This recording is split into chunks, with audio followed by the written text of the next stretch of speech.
ডিব্ৰুগড় যিকোনো মুহূৰ্তত ভাঙি যাব পাৰে ন নদী?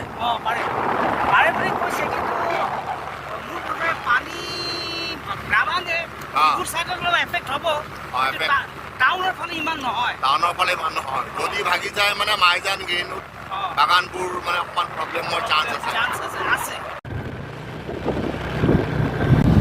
আগতে কেনেকুৱা ৰাস্তা আছিলে আহিবই নোৱাৰি আৰু এই ৰাইজৰ এইখিনি অঞ্চলৰ মানুহৰ একদম অসুবিধা হৈছিলে।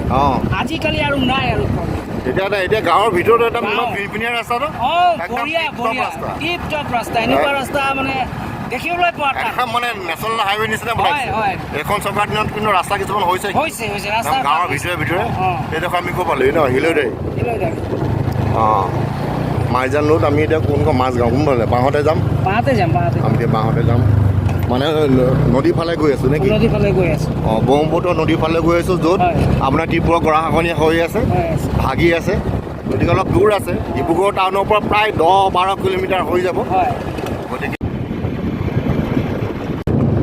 এতিয়া আমি সোঁহাতে যাম ন? এইফালে গ'লে আকৌ তোমাৰ মানে হেৰি পাই যাব, ডিব্ৰুগড় ফালে আকৌ যামগৈ আৰু এটা ৰাস্তা। হ্যাঁ আমি বেৰিয়ে গেছি। হ্যাঁ এই নদীৰ ফোন আহি গ'ল, অকণমান ৰখিবলগীয়া হ'ল। আমি মাইজানৰ ফালে গৈ আছোঁ।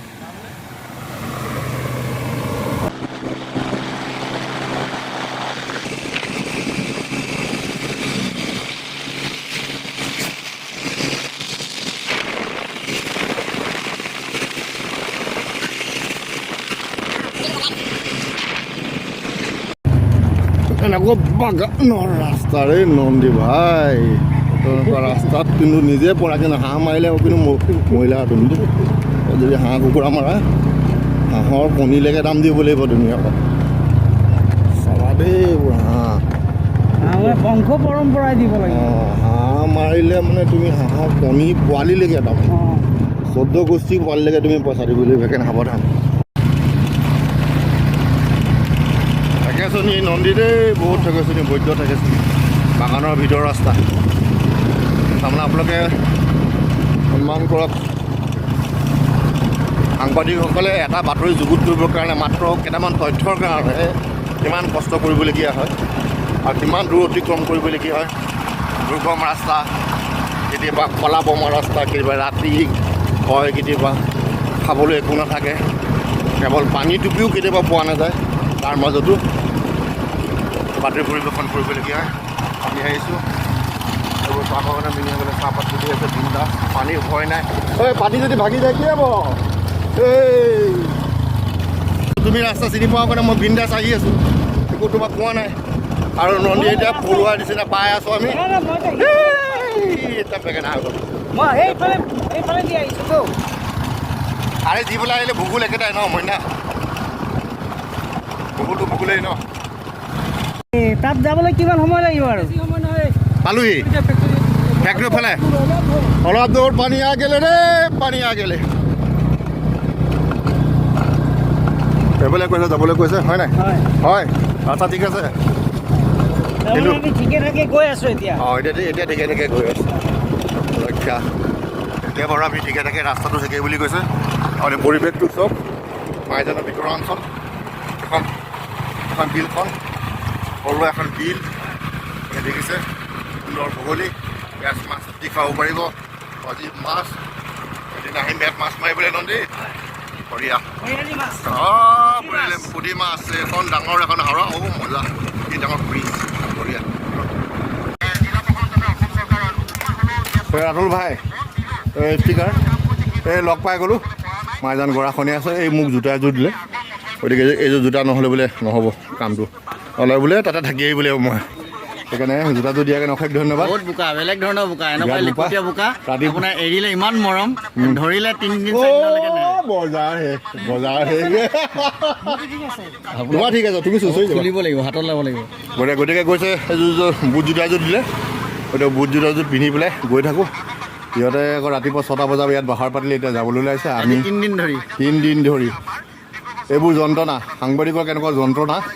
আৰু হয়তো হাফ পেণ্ট পিন্ধি আহিলে, ৰাতিপুৱা বিছনাখন এৰি চিধাই গুচি কেমেৰা লৈ পেলাই গুচি আহিছে। এই পাপু স্পিকাৰ, এই দুজন DY 365ৰ সাংবাদিক, ভিডিঅ' জাৰ্ণালিষ্ট আৰু এতিয়া আমি গৈ থাকোঁ মোৰ লগত আহিছে নন্দী যুৱ অংশ নন্দী মানে যাবানে চলাব পাৰিব নাই চলাই আছো বোকাত চলাব লাগিব আৰু আপুনি মানে চক নাখাব মই প্ৰথম চলাই আছো প্ৰথম চলাইছো 1.5 কিলোমিটাৰ বোকা ফালি খোজকাঢ়ি যাব লাগিব প্ৰায় 1.5 কিলোমিটাৰ প্ৰায় 1.5 কিলোমিটাৰ বোকা ফালি যাব লাগিব দেখা যাওক আগত কি হয় ব'লক গৈ থাকোঁ আহক এতিয়া হাত ঠিক হ'ল হাত আহিছে এতিয়া ব'লক গৈ আছোঁ মাইজান গৰাখনীয়াটো ডিব্ৰুগড় বচাবই লাগিব এট এনি কষ্ট we have to save Dibrugarh we have to save AMC we have to save Mohanbari Airport we have to save life and property and the people of Dibrugarh okay let's move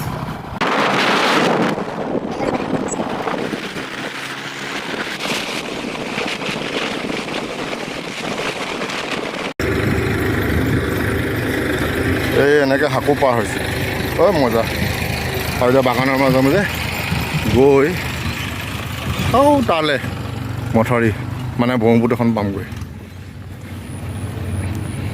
পাইছোঁ এই স্পটত অলপ দূৰ আছে অলপ দূৰ খোজকাঢ়ি লওঁ তাৰপিছত তাত পামগৈ দেখা যাওক কেনেকুৱা অৱস্থা কেনেকুৱা পৰিস্থিতি আপোনালোকে চাই থাকিব ডিব্ৰুগড় বাচিব নে নাবাচে তুমি সেইটো পাৰ হোৱাচোন চাওঁ তুমি দিলে ব্ৰহ্মপুত্ৰ পাৰ হ'ব পাৰিবা পাৰ হোৱা মাই গডনেছ গ্ৰেট তুমি পাৰিলা হা তুমি নদীখন ব্ৰহ্মপুত্ৰখন পাব পাৰিবা তেতিয়াহ'লে ব'লা পাইছোঁহি আৰু খোজকাঢ়িলোঁ অলপ দূৰ খোজকাঢ়িব লাগিছে দূৰত কাম কৰি আছে হেৰিয়াত দূৰত কাম কৰি আছে বেলিটোৰ কাৰণে দেখা নাপায়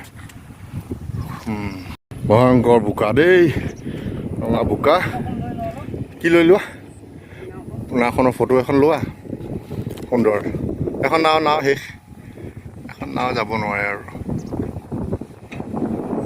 তাত পৰিলে বজাৰ শেষ আৰু কি ভয়ংকৰ আজিতো শুকালে বহুত শুকালে মানে ৰ'দ দিয়াৰ কাৰণেতো শুকাইছে ন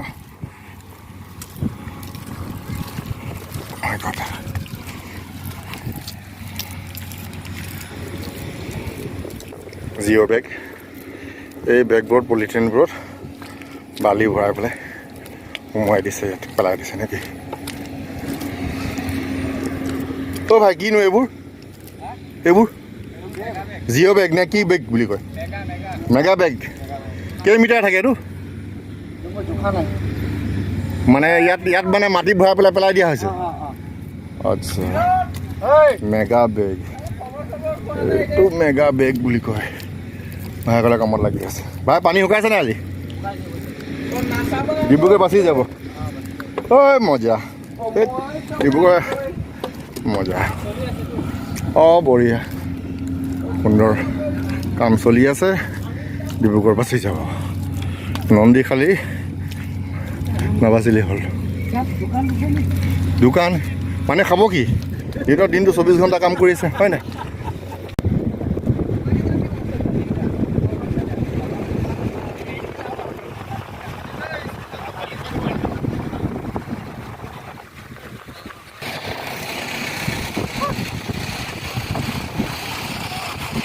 মুক্তা জ্যোতিষক দেখিছোঁ কি কৰি আছে তেওঁবিলাকে কেই বজাত আহিলে সংবাদ পৰিৱেশৰ কাৰণে অকণমান এই ভাই দুটাৰ ওচৰলৈ চাপি গৈছোঁ সিহঁতে কি কৰি আছে ইয়াত ব্ৰহ্মপুত্ৰ ৰখাই দিম বুলি কৈছে ভাই ব্ৰহ্মপুত্ৰ ৰখাই দিছনে পূৰা ৰখি যাব আৰু এই দুজন মহাপুৰুষ থাকোঁতে আৰু ব্ৰহ্মপুত্ৰখন যদি ভেটিব নোৱাৰে ৰখাই দিছা মই গম পাইছোঁ তোমালোক দুজন আছা কাৰণে এইখন একদম টিপটপ ৰখি আছে নিজৰ জেগাত স্থিতিত মোক তাক কিবা ক'বা কেনেকুৱা দেখিছা পৰিস্থিতি বিভাগ কালিৰ পৰা কিছু স্বাভাৱিক অৱস্থা পুনৰ ঘূৰি আহিছে আৰু ইয়াৰ গড়খানেতো ডিব্ৰুগড় জিলা প্ৰশাসনে যথেষ্ট তৎপৰে তেওঁলোকে কাম কাজবিলাক অব্যাহত ৰাখিছে আৰু জিঅ'ভাৱে কিছু কাম চলি আছে তেওঁলোকে কৰি আছে গতিকে পূৰ্বতে এসপ্তাহ আগত যিটো গৰাখহনীয়া তীব্ৰবেগী যিটো গৰাখহনীয়া হৈছে সেই গৰাখহনীয়া বৰ্তমান নাই কিছু কমিছে কিন্তু আমি এটা কথাই ক'ম যে এইটো কমিলে নহ'ব কিন্তু ইয়াৰ স্থায়ী সমাধানৰ কাৰণে চৰকাৰে গ্ৰহণ কৰক মানে এটা স্থায়ী সমাধান লাগিব এইবোৰ লাগিব এইবোৰ এইটো পানী মানে বছৰ বছৰ হৈ থাকিব নালাগে হৈ থাকিব নালাগে। এইটো এটা নিৰাময় লাগে এই ৰোগটো এইটো যিটো মানে বেমাৰ হৈ আছে যি বছৰ বছৰ ধৰি গতিকে ইয়াৰ পৰা অকণমান তাৰমানে ডিব্ৰুগড়খন বাচিব বুলি ক'ব পাৰি আৰু নিশ্চয়কৈ এতিয়া বৰ্তমানলৈকে কালি আজি 2টা দিনত যিটো প্ৰবল গৰাখহনীয়া আছিলে সেই গৰাখহনীটো কিছু পৰিমাণে স্থগিত হৈছে। গতিকে আমি এইখিনিতে আচলতে সন্তুষ্ট থাকিলে নহ'ব, আমি ইয়াতকৈ যাতে আমি এই গৰাখহনী যাতে স্থায়ীভাৱে যাতে সমাধান কৰিব পাৰোঁ তাৰ কাৰণে আচলতে চৰকাৰে উদ্যোগ গ্ৰহণ কৰিবৰ কাৰণে আমি আহ্বান জনাম। ঠিক অতি সুন্দৰ। অঁ এইটো মঠাইটো খান্দিছে নেকি? কেলৈ খান্দিছে? অঁ বজাৰ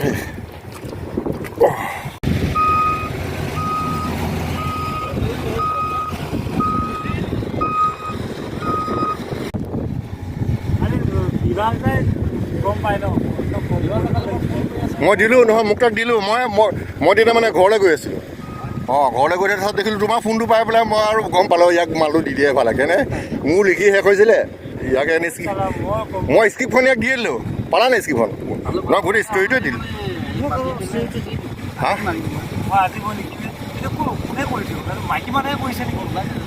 ওলালে মোৰ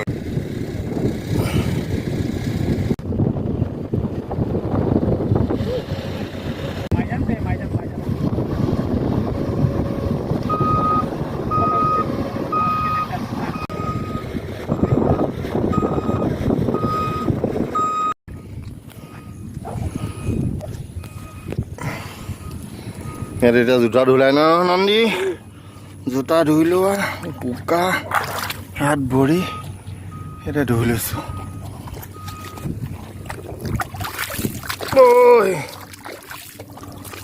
বোকা বোকা পানীত ধোৱা ৰঙা মাটি যে বৰ বেয়াকৈ সোমায়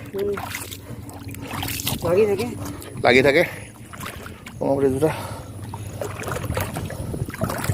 চব দেখা যাব। গতিকে ইমানৰ পৰা আপোনালোকক উক্ত স্থানলৈ লৈ গ'লোঁ ডিব্ৰুগড়ৰ য'ত মাইজান চফা হ'ল নে এই যি হ'ব ইয়াত ক'ত চফা আকৌ বোকা লাগিব আকৌ বোকা আছে নে খুব বোকা লাগিব।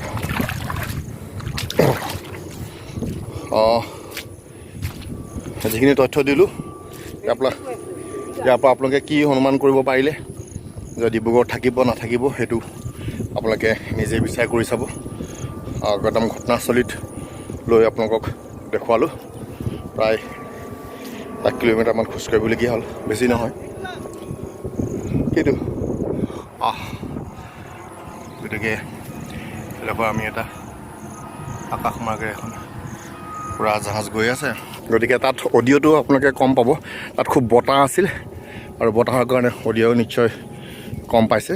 গতিকে সামগ্ৰিক পৰিস্থিতিটো দেখিলে গম পাইছে তাত ডিব্ৰুগড় বাচিব নাবাচিব ডিব্ৰুগড়ৰ পৰিস্থিতি কি হ'ব ব্ৰহ্মপুত্ৰই কেনেকুৱা ৰূপ ধাৰণ কৰিছে বাকীখিনি আপোনালোকৰ ওপৰত। গতিকে ভিডিঅ'টো চাই কেনে পালে লাইক কৰিব কমেণ্ট কৰিব আৰু শ্বেয়াৰ কৰিবলৈ নাপাহৰিব আৰু ছাবস্ক্ৰাইব নিশ্চয় কৰিব। মোৰ পৰৱৰ্তী ভিডিঅ'সমূহ আপোনালোকে অকণমান দীঘলীয়া অন্তৰে পাই থাকিব। মোৰ কিছুমান কাম আছে যিবোৰ কামৰ লগত মই জড়িত সেইটো কাৰণে মই সময় নাপাওঁ। গতিকে মাজে সময়ে এনেকৈ 2-এটা ভিডিঅ' আপোনালোকক দিবলৈ চেষ্টা কৰিম তথ্য সমৃদ্ধ আৰু সত্য। নমস্কাৰ, জয় অসম।